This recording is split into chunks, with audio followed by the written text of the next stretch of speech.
સત્યોતેરમાં પ્રજાસત્તાક દિવસની ઉજવણીની વંથલી તાલુકા કક્ષાના નરેડી પે સેન્ટર શાળામાં કરવામાં આવી હતી. ધ્વજવંદન અને સાંસ્કૃતિક કાર્યક્રમ સહિતના ઉપક્રમોનું રિહર્સલ કરાયું હતું. 77માં પ્રજાસત્તાક પર્વની તાલુકા કક્ષાની ઉજવણી નરેડી ખાતે કરવામાં આવી હતી. વંથલી તાલુકાના મામલતદાર એચ.બી. ખાંભલિયા પણ ઉપસ્થિત રહ્યા હતા. વન વિભાગ દ્વારા વૃક્ષારોપણ પણ કરવામાં આવ્યું હતું.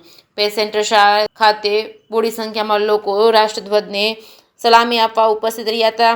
સાંસ્કૃતિક કાર્યક્રમ સહિતના વિવિધ કાર્યક્રમો યોજાયા હતા. જયકરસિંહ ગુજરાતી સાથે મેહુલ સિંગલ, જુનાગઢ. મારું નામ સૌસાણી દિનેશભાઈ, આચાર્ય નરડી પે સેન્ટર શાળા. આજે નરડી પે સેન્ટર શાળાના આંગણે 77માં પ્રજાસત્તાક દિનની તાલુકા કક્ષાની ઉજવણી હર્ષોલ્લાસ સાથે ગૌરવભેર રીતે સુંદર આયોજન સાથે પૂર્ણ કરવામાં આવી. ખૂબ સુંદર કાર્યક્રમ ઉજવવામાં આવ્યો. સમગ્ર ગ્રામજનો પણ બહોળી સંખ્યામાં ઉપસ્થિત રહ્યા અને બાળકોએ અવનવી કૃતિઓ પણ રજૂ કરી અને માનનીય મામલતદાર શ્રી, તાલુકા વિકાસ અધિકારી શ્રીના અધ્યક્ષ સ્થાને કાર્યક્રમ ખૂબ સુંદર રીતે સંપન્ન કરવામાં આવ્યો.